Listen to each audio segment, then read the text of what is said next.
Dear Esther, I have lost track of how long I have been here and how many visits I have made overall. Certainly the landmarks are now so familiar to me that I have to remind myself to actually see the forms and shapes in front of me. I could stumble blind across these rocks, the edges of these precipices, without fear of missing my step and plummeting down to sea. Besides, I have always considered that if one is to fall, it is critical to keep one's eyes firmly open.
Donnelly reported the legend of the hermit, a holy man who sought solitude in its most pure form.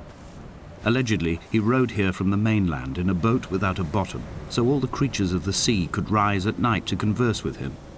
How disappointed he must have been with their chatter. Perhaps now, when all that haunts the ocean is the rubbish dumped from the tankers, he'd find more peace. They say he threw his arms wide in a valley on the south side, and the cliff opened up to provide him shelter. They say he died of fever 116 years later. The shepherds left gifts for him at the mouth of the cave, but Donnelly records they never claimed to have seen him. I have visited the cave and I have left my gifts, but like them, I appear to be an unworthy subject of his solitude.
When you were born, your mother told me, a hush fell over the delivery room. A great red birthmark covered the left side of your face. No one knew what to say, so you cried to fill the vacuum. I always admired you for that you cried to fill whatever vacuum you found. I began to manufacture vacuums just to enable you to deploy your talent. The birthmark faded by the time you were 6 and had gone completely by the time we met, but your fascination with the empty and its cure remained.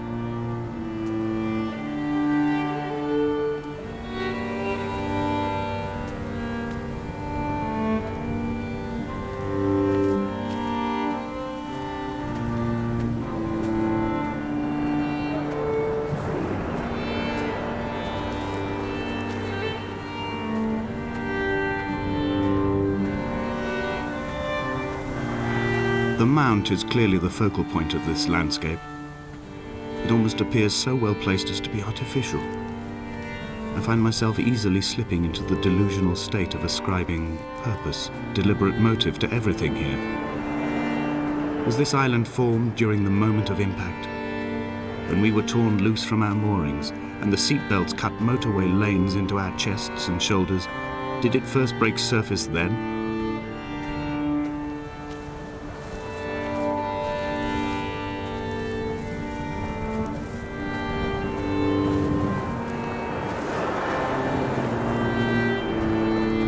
When someone had died or was dying, or was so ill they gave up what little hope they could sacrifice, they cut parallel lines into the cliff, exposing the white chalk beneath.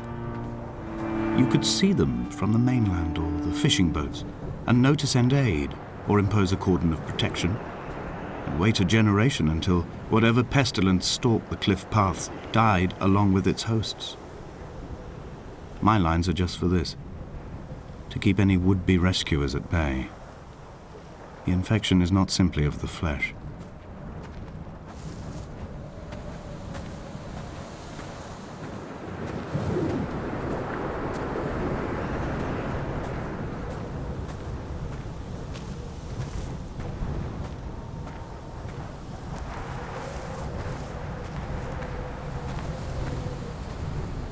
They were God-fearing people, those shepherds.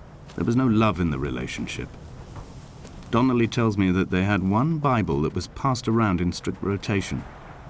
It was stolen by a visiting monk in 1776, 2 years before the island was abandoned altogether. In the interim, I wonder, did they assign chapter and verse to the stones and grasses, marking the geography with a superimposed significance that they could actually walk the Bible and inhabit its contradictions?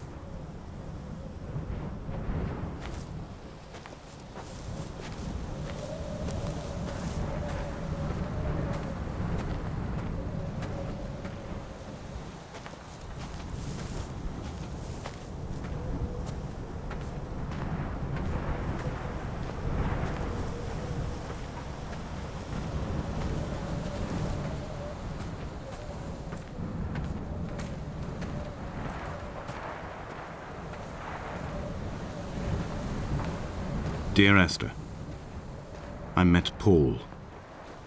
I made my own little pilgrimage. My Damascus, a small semi-detached on the outskirts of Wolverhampton. We drank coffee in his kitchen and tried to connect to one another. Although he knew I hadn't come in search of an apology, reason or retribution, he still spiraled in panic, thrown high and lucid by his own dented bonnet. Responsibility had made him old. Like us, he'd already passed beyond any conceivable boundary of life. I would leave you presents outside your retreat in this interim space between cliff and beach. I would leave you loaves and fishes, but the fish stocks have been depleted and I've run out of bread. I would row you back to your homeland in a bottomless boat, but I fear we would both be driven mad by the chatter of the sea creatures.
still maintains he wasn't drunk, but tired.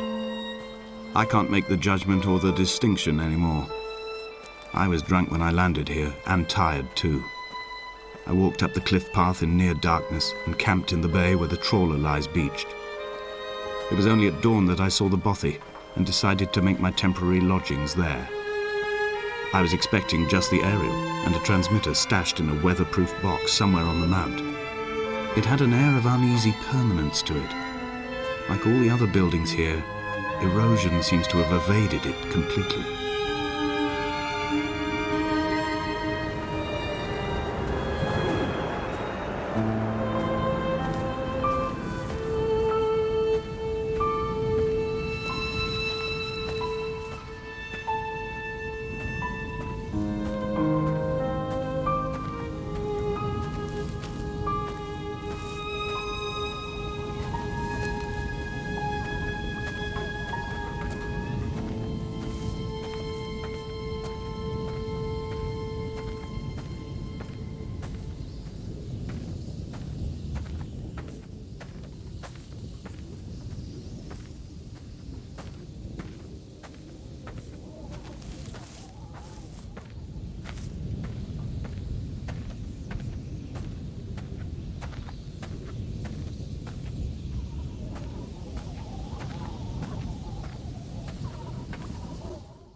Dear Esther, I have now driven the stretch of the M5 between Exeter and Bristol over 21 times.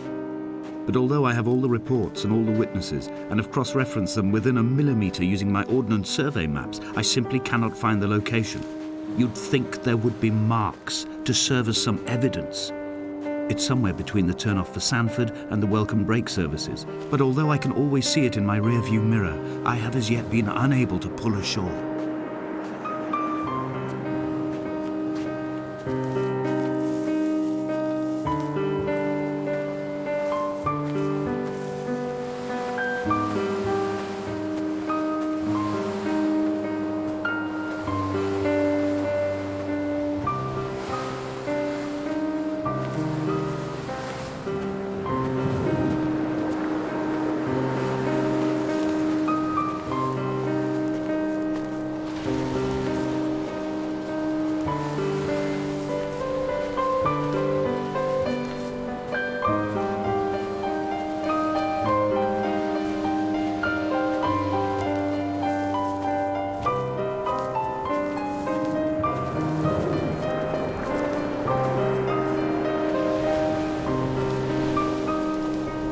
All night the boy has kept me lucid.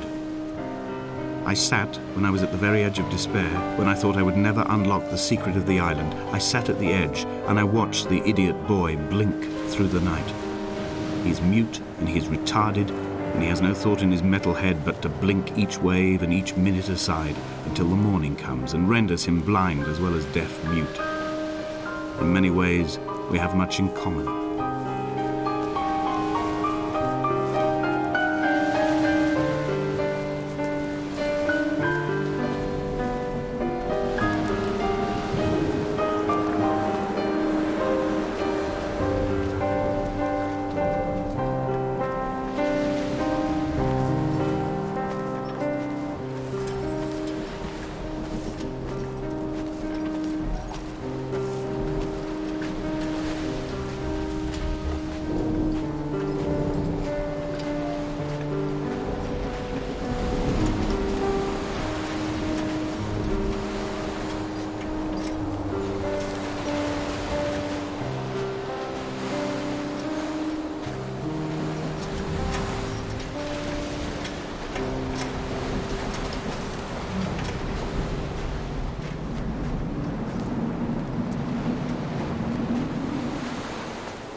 There must be a hole in the bottom of the boat. How else could new hermits have arrived?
I had kidney stones, and you visited me in the hospital. After the operation, when I was still half submerged in anesthetic, your outline and your speech both blurred. Now my stones have grown into an island and made their escape, and you have been rendered opaque by the car of a drunk.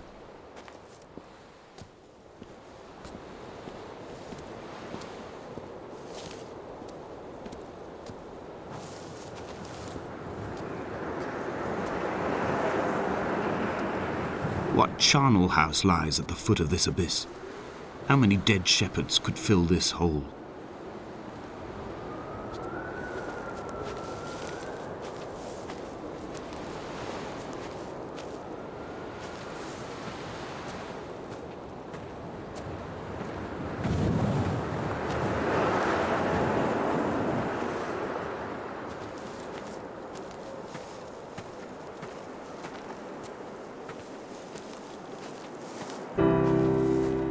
I've begun to climb, away from the sea and towards the center. It is a straight line to the summit, where the evening begins to coil around the aerial and squeeze the signals into early silence. The bothy squats against the mount to avoid the gaze of the aerial. I too will creep under the island like an animal and approach it from the northern shore.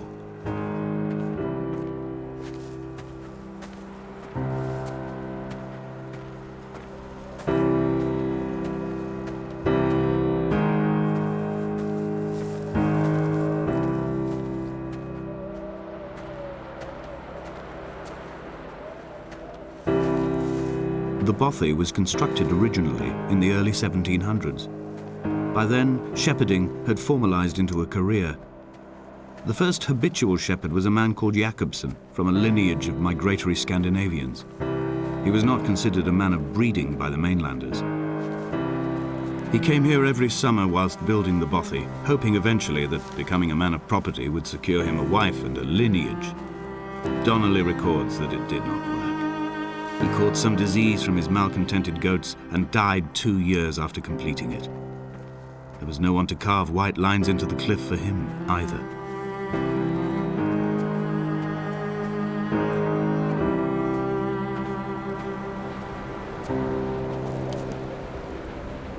When the oil lamps ran out, I didn't pick up a torch, but used the moonlight to read by.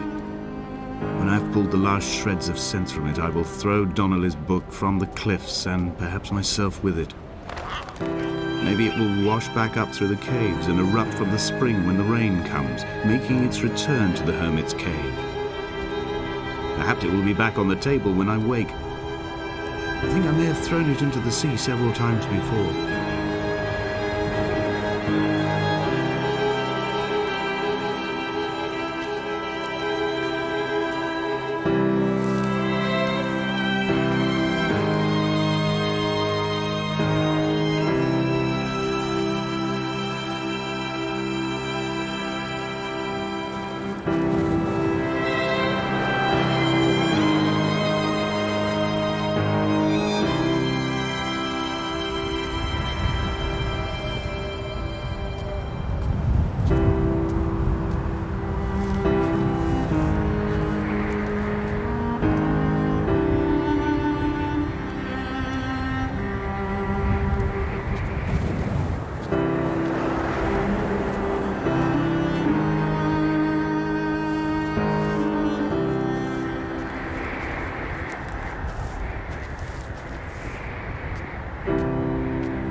In a footnote, the editor comments that at this point Donnelly was going insane as syphilis tore through his system like a drunk driver. He's not to be trusted. Many of his claims are unsubstantiated, and although he does paint a colourful picture, much of what he says may have been derived directly from his fever. But I've been here, and I know, as Donnelly did, that this place is always half imagined. Even the rocks and caves will shimmer and blur with the right eyes.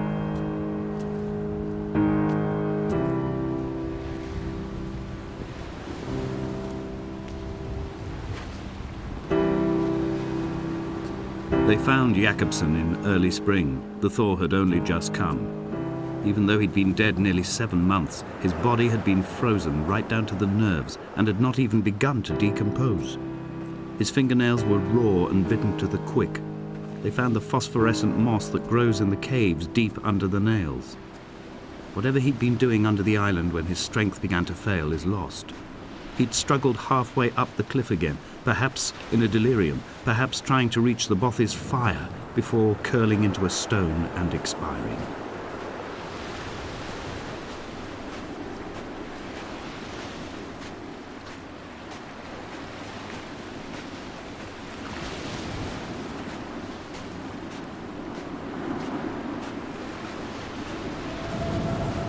Climbing down to the caves, I slipped and fell and have injured my leg. I think the femur is broken. It is clearly infected. The skin has turned a bright, tight pink, and the pain is crashing in on waves, winter tides against my shoreline, drowning out the ache of my stones. I struggled back to the Bothy to rest, but it has become clear that there is only one way this is likely to end. The medical supplies I looted from the trawler have suddenly found their purpose. They will keep me lucid for my final ascent.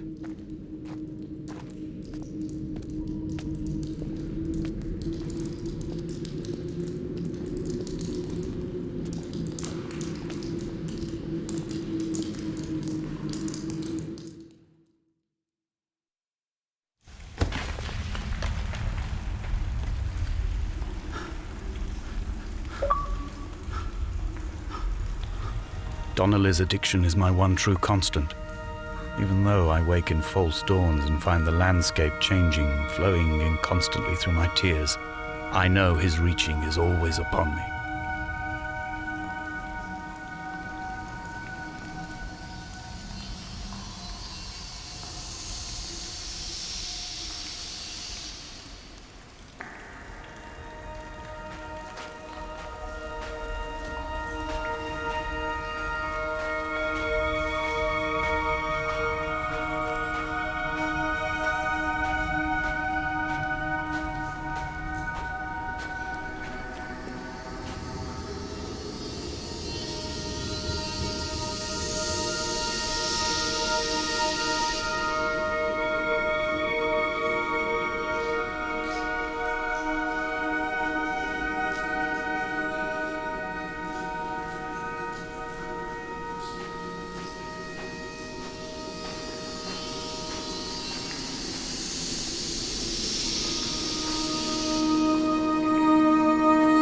I first saw him sat by the side of the road. I was waiting for you to be cut out of the wreckage. The car looked like it had been dropped from a great height. The guts of the engine spilled over the tarmac, like water underground.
In my final dream, I sat at peace with Jakobsen and watched the moon over the Sandford Junction. Goats grazed on the hard shoulder, the world gone to weed and redemption.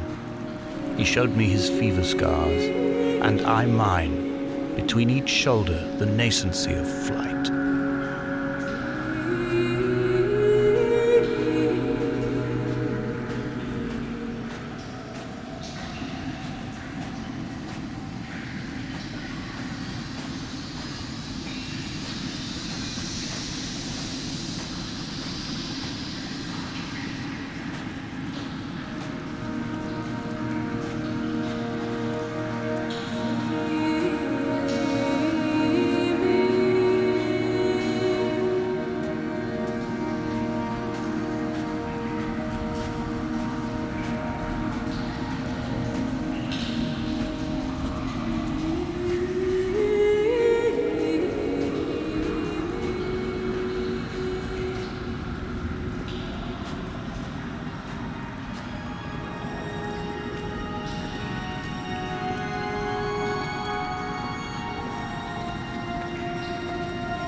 This is a drowned man's face, reflected in the moonlit waters. It can only be a dead shepherd who has come to drunk drive you home.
wish I could have known Donnelly in this place.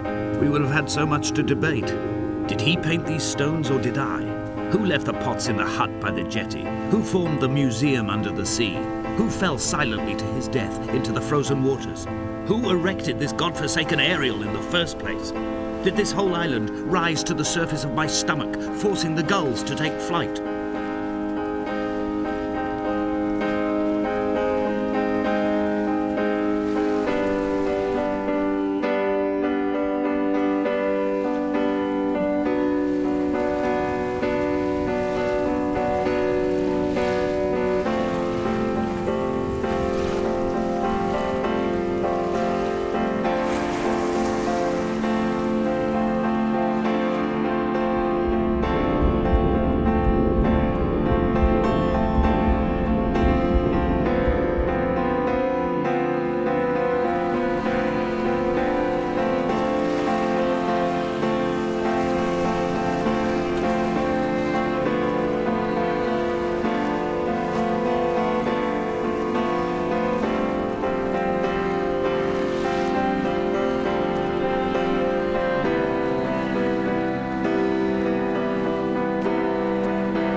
Fire and soil, I chose fire.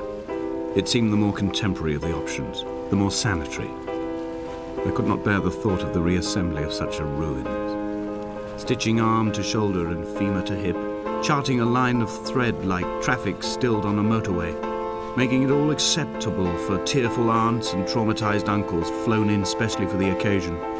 Reduce to ash, mix with water, make a phosphorescent paint for these rocks and ceilings.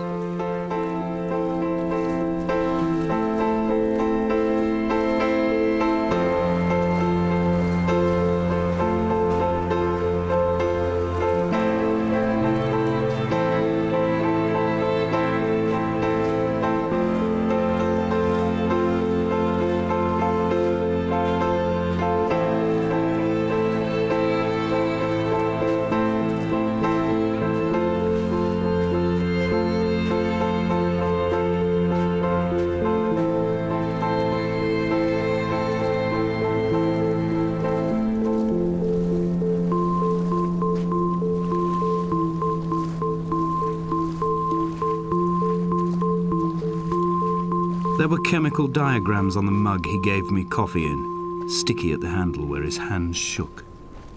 He worked for a pharmaceutical company with an office based on the outskirts of Wolverhampton.